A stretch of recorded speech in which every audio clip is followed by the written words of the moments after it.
انا بینید بچه ها گشتم اما کوهستان ها و گشتم این خارجه ما نداشتم کوهستان ها باید از مجا تماشا خوب است همه جا خوب است هر کس زندگی خود دارد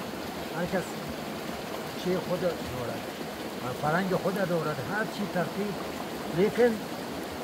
همین و خیاب آمدم و خیاب مرا پرسیدن گفتن که مصطفی آمدی و میروی لیکن چه معقولت شدم اینجا گفتم که معقول من گفتن نمیتوانم که چی به من چیزی هست که بگم معقول نشد همش معقول است طبیعتش خدا دارد طبیعت از همه خوشرویتر از همه بزیدتر از همه حارانتر دارد اما معجزه گفتم ممکن است خب من آمدم تماشا کردم دیدم بعد از همه مهم همین است که من تماشا کردم اما یک کشور خود زندگی بکنم لیکن واقعا وطن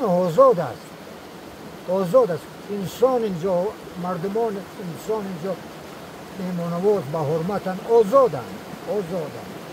حیوانایی که اینجا پرورش میشوند اسب و خر و همه اینا همه آزاد بز و گوسفند همه چیز آزاد کوه آزاد همه چیز آزاد از همه مهمتر نیست که یک من میگم وخیا وطن آزادترین است وطن آزاد دارد وطن مردمان خوشحال خوشبخت همه چیز با دست خود کار میکنن با دست خود مهنت میکنن حلال میخورن نه اینجا نه اونجا کار میکنن صبح کار میکنن هر چی کارا که باشن مردمای خوب با حرمتن لیکن آزادی که در دیگر قشلاقا اما چیستان است تماشا کردن لیکن وخیا از همه آزادتر است آزاد است به هیچ چیز بند نیست خدا به اینا توفیق دهد خدا به اینا دولت دهد تا اینا را از بیماری گران از جور مهنت‌های گوناگون از زلزله و هزابله و از تمام چیز خدا اینا را انشاءالله نگه دارد خب باز اگر شنو سلامتی من اقتصاد باشد باز میارم وقت باز میارم وقت خیا وطن آزاد است رحمت کسی که این وطن رو انتخاب کرد آفرین دیگر چی میگویم